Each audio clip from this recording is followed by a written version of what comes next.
I forgot how to put funny backgrounds on Zoom. Ah. Have you tried that yet? I had the Tiger King at my last branch meeting. Oh, nice. So you've been watching Tiger King? Yeah, I watched it right when it came out. We needed Yeah. somebody that looked slightly weirder than our president, doing slightly weirder things than our president. Did I just notice? Sorry, I do have my own band shirt on just to get that out of the way. Ah, nice. Just in case we've forgotten who you are. Yeah, exactly. One of the benefits of being in quarantine at the moment is that I've had a lot of spare time on my hands, as I'm sure you have as well. I had a chance to watch the Dig documentary the other day. For the first time? For the first time, yep. Yeah. So it comes across to me as a very insightful and captivating, yet ultimately very heartbreaking documentary. What was your personal initial reaction to watching the footage? And would you say that it's an accurate depiction of your band at the time? My first reaction was, oh my God, this could have been so much worse. There was moments that as you're watching it, you remember things you said that didn't end up in the scene. And you're like, wow, I really just had no filter. We completely trusted Andy. So that was my first reaction. And then the next reaction was kind of, hey, we thought this was going to be about music. And it's not that much about music. So we have this mixed feelings of, do we try to get all the old footage and put out stuff about music? It wouldn't be as interesting for most people because it wouldn't have the arc or the drama. Also, we would have to expose ourselves to all of those things we're so lucky didn't end up in the film. So I think we're just going to let that all stay. And as far as being an accurate depiction, it's an incomplete depiction, right? It's the focus is on conflict. The focus is on drama. The focus is on substance abuse. And yes, all of those things happened, but they were a very small percentage of the story, and she made it the entire story. And so for us, it's a very sensationalized, dramatic piece focusing on dysfunction.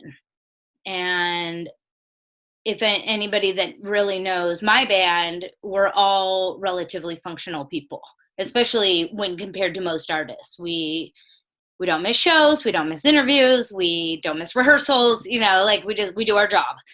And which was kind of used against us in that film. That made us seem like less legitimate of artists because we weren't as fucked up. And the more messed up you are, the more real you are, the more tortured, then the more legit of an artist you are. And it's the film is funny, right? It's fun to watch. I laugh, I cringe, I laugh, I cringe, I laugh. But it's also not a great message. It's like, I would like people to know that you can strike a balance in life and that you can be an artist and have functional relationships. That was definitely not the message of that film. And I understand that you have a teenage daughter now. Has she seen the documentary? I don't think she has. I'm not. She can discover that on her own. Watch it together? Yeah, no, we have not watched that together. I mean, I'm a very transparent liberal parent, so if she wanted to, we could, of course, sit down and watch it together. But she, because the dandies and rock and roll and concerts was such a big part of her life, she doesn't really care about any of it. Sure. She just, she likes going to shows, but it's not. She's not as impressed by me as most other people are. So what was it like one aspect of the documentary sort of focused around this feeling that you guys had at the time of sort of like striking success in Europe and being relatively unknown in the States. Mm-hmm. What was that feeling like at the time? It made it very surreal. I mean, I guess I'm sure it would have been surreal no matter what, but when people would ask us, what does it feel like to be a massive rock star? We didn't know we were. Sure. So we didn't know how to answer that because we just thought we were, I don't know, average rock stars, not massive rock stars. We were just doing our thing. We didn't feel like if that had happened in the States, I think it would have been more noticeable. The good side of that, looking back on it, is that we were able to not suffer some of the downfall of that. Like it's pretty easy to lose yourself in fame. I mean, as we know and have seen in a million documentaries.